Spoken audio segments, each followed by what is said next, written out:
അതെ, വളരെ ഈസി ആയിട്ട് ചെയ്യുന്ന ഒരു ഹെയർ ബോ ചെയ്താലോ. ഇത് ഗ്രോസ് ഗർ റിബണിലാട്ടോ ചെയ്തിട്ടുള്ളത്. 2 കളർ എടുത്തിട്ടുണ്ട്, പിങ്കും ബ്ലൂവും. ഒരു 17 സെൻറ്റിമീറ്റർ നീളത്തിൽ കട്ട് ചെയ്തെടുക്കുക. നമുക്കിതിന് വേണ്ടിയിട്ട് ഒരു സൈഡ് നമുക്ക് 4 പീസ് ആവശ്യമുണ്ട് കേട്ടോ. അപ്പോൾ അത് നമ്മൾ 4 പീസ് കട്ട് ചെയ്യണം. ഡബിൾ കളർ വെച്ചിട്ടാണ്. ടോട്ടൽ 8 പീസ് ആവശ്യമുണ്ട്. എന്നിട്ട് അതിൻ്റെ സെൻറ്റർ മടക്കി ഇതുപോലെ ഒന്ന് ഫോൾഡ് ചെയ്തെടുക്കുക. എന്നിട്ട് സെൻറ്റർ മടക്കിയിട്ട് നമ്മൾ ഒരു പാർട്ട് തിരിച്ചു മടക്കുക. ഞാനിത് പറയുമ്പോൾ ചിലപ്പോൾ നിങ്ങൾക്ക് മനസ്സിലാവില്ല, കാണുമ്പോൾ അത് കൃത്യമായിട്ട് നിങ്ങൾക്ക് മനസ്സിലാവും. അതിൻ്റെ ബാക്ക് സൈഡ് മേലോട്ട് ഫോൾഡ് ചെയ്ത് ഇതുപോലെ ഒന്ന് പ്രസ് ചെയ്ത് സൈഡ് എഡ്ജ് ഒന്ന് ഉരുക്കിയെടുക്കുക. ഉരുക്കുന്നതെന്ന് ഒത്തിരി അങ്ങ് ഉരുക്കില്ല, ജസ്റ്റ് അവിടെ ഒന്ന് പേസ്റ്റ് ആയിരിക്കാൻ വേണ്ടി മാത്രം. അപ്പോൾ ഇതിങ്ങനെയാണ് ആവശ്യം. അപ്പോൾ ഇതിന് വേണ്ടി ആവശ്യമുള്ള കളേഴ്സ് എല്ലാം നമ്മൾ 2 കളർ വേണോ സിംഗിൾ കളർ വേണോ. ഇപ്പോൾ സിംഗിൾ ആണെങ്കിൽ നമുക്ക് സിംഗിൾ കളർ എടുത്താൽ മതി. അതിനുശേഷം ഇതുപോലെയാണ് ഇതിൻ്റെ ഫോൾഡിങ് വയ്ക്കുന്നത്. എന്നിട്ട് 2 എടുക്കുക. ആദ്യം അതിനെ സ്റ്റിച്ച് ചെയ്യുക.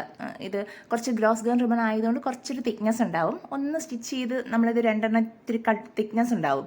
അതൊന്ന് സ്റ്റിച്ച് ചെയ്യാൻ കുറച്ചൊരു ബുദ്ധിമുട്ട് കാണും. ഒന്ന് ശ്രദ്ധിച്ച് സ്റ്റിച്ച് ചെയ്താൽ മാത്രം മതിയാവും. നമ്മൾ പൂർണ്ണമായിട്ട് ഒരുമിച്ച് വെച്ചിട്ട് സ്റ്റിച്ച് ചെയ്യണമെങ്കിൽ ഒരു അലിഗേറ്റർ ക്ലിപ്പ് എന്തെങ്കിലും പ്രസ് ചെയ്തിട്ട് ഒറ്റയടിക്ക് സ്റ്റിച്ച് ചെയ്തെടുക്കാം. അല്ലെങ്കിൽ ഇതുപോലെ 2 വെച്ചിട്ട് അടുത്ത് വീണ്ടും ഒന്ന് വയ്ക്കുക. അതിനുശേഷം അടുത്തതൊന്ന് വെച്ച് അങ്ങനെ കംപ്ലീറ്റ് ചെയ്തെടുക്കുക. ഇതുപോലെ 4 കളർ. ഇതിപ്പോൾ ഞാൻ പിങ്കും മെറൂണുമാണ് എടുത്തിരിക്കുന്നത്. ഇന്ന് നിങ്ങൾക്ക് ഗ്രീനും റെഡും എടുക്കാം. ഇതുപോലെ കോമ്പിനേഷൻ വരുന്ന കളേഴ്സ് ഇല്ലേ, ലൈറ്റ് ബ്ലൂവും പിങ്കും എടുക്കാം. അപ്പോൾ അങ്ങനെയുള്ള കളേഴ്സ്. അല്ലെങ്കിൽ ഒറ്റ കളറിൽ ചെയ്താലും നല്ല മനോഹരമായിരിക്കും കേട്ടോ. ഞാൻ ഒറ്റ കളറിൽ ഇതിൻ്റെ ഹെയർ ബാൻഡ് ചെയ്തിട്ടുണ്ട്. അപ്പോൾ വളരെ എന്താ പറയുക, ഈസി ആയിട്ട് ചെയ്യാൻ പറ്റും. റബ്ബർ ബാൻഡ് അറ്റാച്ച് ചെയ്തിട്ട് ചെയ്തതാണ്. അപ്പോൾ അങ്ങനെയും ചെയ്യാൻ പറ്റും. അതുകൊണ്ട് നിങ്ങൾക്ക് ഇഷ്ടമുള്ള കളേഴ്സ് എടുക്കാം നമുക്ക്. ഇതുപോലെ ഒന്ന് സ്റ്റിച്ച് ചെയ്ത് എടുക്കുക. ലാസ്റ്റ് എല്ലാം കൂടെ ഒന്ന് ഫോൾഡ് ചെയ്യുക. ജസ്റ്റ് അതിന് നന്നായിട്ട് 2-3 സ്റ്റിച്ച് കൂടെ ഇട്ട് അങ്ങ് എടുക്കുക. എന്നിട്ട് ഇതുപോലെ അതിൻ്റെ എഡ്ജിൽ എന്തെങ്കിലും ത്രെഡൊക്കെ വിട്ട് നിൽക്കുന്നത് ഞാനൊന്ന് ഉരുക്കി കൊടുക്കുക. അപ്പോൾ നമ്മുടെ ഒരു പാർട്ട് എന്താ പറയുക ചെയ്തു. ഇനി അടുത്ത പാർട്ട് ഞാൻ ചെയ്തെടുത്തിട്ടുണ്ട്. അപ്പോൾ നമുക്ക് ഈ 2 പാർട്ടും ഇതുപോലെ നമ്മൾ ചെയ്യുമ്പോൾ നമുക്ക് ആവശ്യമായ ആ ഒരു ഇതില്ലേ പെറ്റൽസ് പോലെ ഇരിക്കുന്നത് നമ്മൾ ചെയ്തെടുക്കുക. ഒരുമിച്ച് തന്നെ അത് കട്ട് ചെയ്തെടുക്കുക. വളരെ സിമ്പിളായിട്ട് ചെയ്യാൻ പറ്റുന്നതാണ്. അതെല്ലാം ചെയ്തിട്ട് ഇതുപോലെ ഒന്ന് അറേഞ്ച് ചെയ്തു. കാരണം നമ്മളിങ്ങനെ പ്രസ് ചെയ്ത് വെച്ചൊക്കെയല്ലേ ചെയ്യുന്നത്. അപ്പോൾ എല്ലാം ഒന്ന് ചെയ്തെടുക്കുക. ഇതിപ്പോൾ ഞാൻ പറഞ്ഞല്ലോ, ഒരു പാർട്ട് ചെയ്ത് ഇനി അടുത്തൊരു പാർട്ട് കൂടെ ഞാൻ ചെയ്തിട്ടുണ്ട്. ഇനി ഇത് 2 കൂടെ അറ്റാച്ച് ചെയ്യുക. അപ്പോൾ ഒരു പാർട്ട് തിരിച്ചും അടുത്ത പാർട്ട് ഓപ്പോസിറ്റ് ഡയറക്ഷൻ ഒന്ന് മാറുമെന്നേ ഉള്ളൂ. ഇതുപോലെ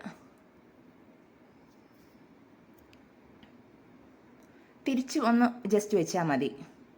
ജസ്റ്റ് ഗ്ലൂ ഗൺ കൊടുത്തു. എന്നിട്ട് അതിന് ജസ്റ്റ് ഒന്ന് പ്രസ് ചെയ്തു. അപ്പോഴേക്കും അങ്ങ് ഡ്രൈ ആവും പെട്ടെന്ന് തന്നെ. ഇനി ജസ്റ്റ് ഒരു പീസ് എടുക്കുക. ജസ്റ്റ് അതിനെ 4ആയിട്ടോ 2ആയിട്ടോ ഒന്ന് ജസ്റ്റ് ഫോൾഡ് ചെയ്യുക. വീതി കുറവാണെങ്കിൽ 2ആയിട്ട് മതി, അല്ലെങ്കിൽ 4ആയിട്ടൊന്ന് ഫോൾഡ് ചെയ്യുക. എന്ന് ജസ്റ്റ് അതിനൊന്ന് 2 സൈഡും ഒന്ന് നമ്മൾ ഉരുക്കി കൊടുക്കുക.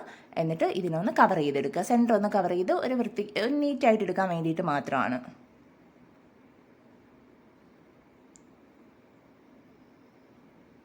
ഇതുപോലെ ഒന്ന് ജസ്റ്റ് ഇനി ഗ്ലൂ ഗൺ വെച്ചിട്ട് ഒന്ന് പേസ്റ്റ് ചെയ്തെടുക്കുക. വളരെ എളുപ്പമാണ്. അത് ചെയ്യാൻ വലിയ ബുദ്ധിമുട്ടൊന്നുമില്ല കേട്ടോ.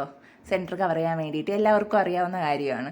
ജസ്റ്റ് ഞാൻ ഗ്ലൂ ഗൺ വെച്ചാണ് ചെയ്യുന്നത്. നമ്മൾ B7000 ഗ്ലൂ വെച്ചാലും ഒരു 2-3 സെക്കൻഡ് എടുക്കും. കുറച്ച് ടൈം എടുക്കുമെന്നേ ഉള്ളൂ. പക്ഷേ നന്നായിട്ട് നമുക്ക് പേസ്റ്റ് ചെയ്തെടുക്കാൻ പറ്റും.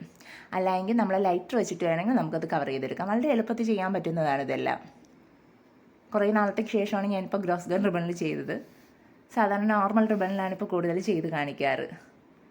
ബാലൻസ് വരുന്നതിനെല്ലാം കട്ട് ചെയ്ത് മാറ്റിയതിന് ശേഷം ഒരു ഫെൽറ്റ് ഷീറ്റ് കട്ട് ചെയ്യുക. പുറകിലേക്ക് പേസ്റ്റ് ചെയ്ത് ഗ്ലൂ ഗൺ വെച്ചിട്ട് ശേഷം പുറകിലേക്കൊന്ന് നന്നായിട്ട് ഒന്ന് പേസ്റ്റ് ചെയ്ത് കൊടുക്കുക. അതിനുശേഷം അലിഗേറ്റർ ക്ലിപ്പ് കവർ ചെയ്ത് വേണമെങ്കിൽ നിങ്ങൾക്ക് കൊടുക്കാം, അല്ലാതെ നോർമലായിട്ടും കൊടുക്കാം. ഞാൻ കവർ ചെയ്തിട്ടില്ല. ചെറിയ റിബൺ വെച്ചിട്ട് കവർ ചെയ്ത് നമുക്ക് പേസ്റ്റ് ചെയ്യാം. വളരെ ബ്യൂട്ടിഫുള്ളായിട്ട് ചെയ്യാൻ പറ്റുന്നതാണ്. ഓക്കെ, ജസ്റ്റ് ഇത് ഒരു കുട്ടികളുടെ തലയിലായാലും നമ്മുടെ തലയിൽ ഒരൊറ്റ പീസ് വെച്ചാൽ മതി. ഒരു വളരെ വെറൈറ്റി ആയിരിക്കും. നമ്മളെപ്പോഴും കാണുന്ന ഡിസൈൻസ് ഒന്നും അല്ലല്ലോ ഇതെല്ലാം. ഇതൊക്കെ ഇങ്ങനെ അത്യാവശ്യം വെറൈറ്റി ആയിട്ട് ചെയ്യാൻ പറ്റുന്നതാണ്.